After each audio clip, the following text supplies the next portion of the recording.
Sports and religion, two of the most controversial yet satisfying topics to talk about. Forgive me if I expand the argument even further. I'm proclaiming Carson Palmer the new Jesus of the NFL. The man has enjoyed the ultimate career resurrection. Jason Rubin pointed out to me that he is on track to have the 7th best season for a quarterback all time, according to ESPN QBR. His current 82.6 would place him in between Peyton Manning's 2009 and 2012 seasons.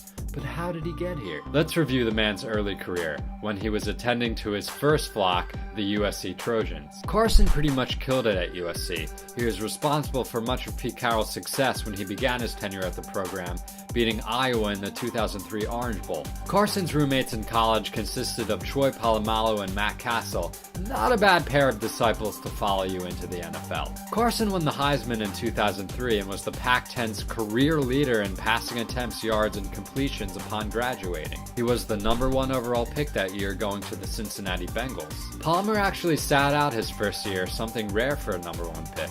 But Carson was handed the Holy Grail the next season, the starting job, and he sucked at it. He had 18 interceptions, a 77.3 quarterback rating, and led the Bengals to a mediocre 8-8 season. But Carson would begin to preach the following season. Let's look at Palmer's 2005 season. A 67.8 completion percentage with nearly 4,000 yards, 32 touchdowns, and a 101.1 quarterback rating. And guess what? The Bengals went 11-5 that year, their best showing since 1990. I wasn't even born yet. But they ended up losing in the first round of the playoffs. Palmer suffered a season-ending knee injury after Steelers defensive tackle Kimon von Oelhoffen dove for his legs. The injury would inspire a new regulation in the offseason prohibiting defenders from intentionally hitting a passer at or below the knee. This rule would become known as the Carson Palmer rule. So Carson Palmer finally made it into the Bible.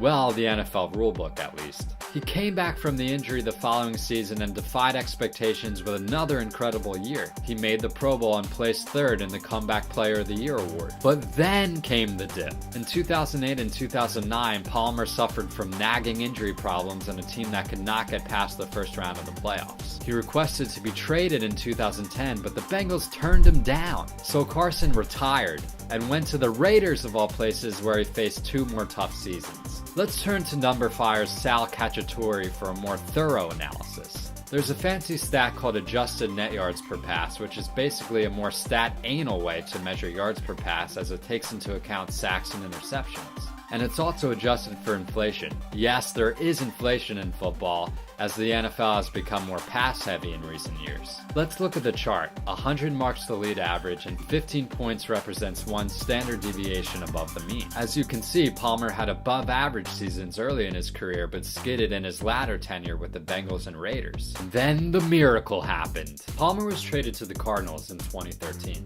He led the Cardinals to 10-6 his first year, and in 2014 was having a decent year, but then got injured again. But in 2015, the Messiah had finally come. He's 9-2 through week 13 with over 3,000 yards and nearly 30 touchdowns, which is insane considering there's still a lot of football to be played. There's a crowdfunding campaign to pay the fine he received from the NFL for the excessive thrusting celebration against the 49ers. And yes, the man can still scramble.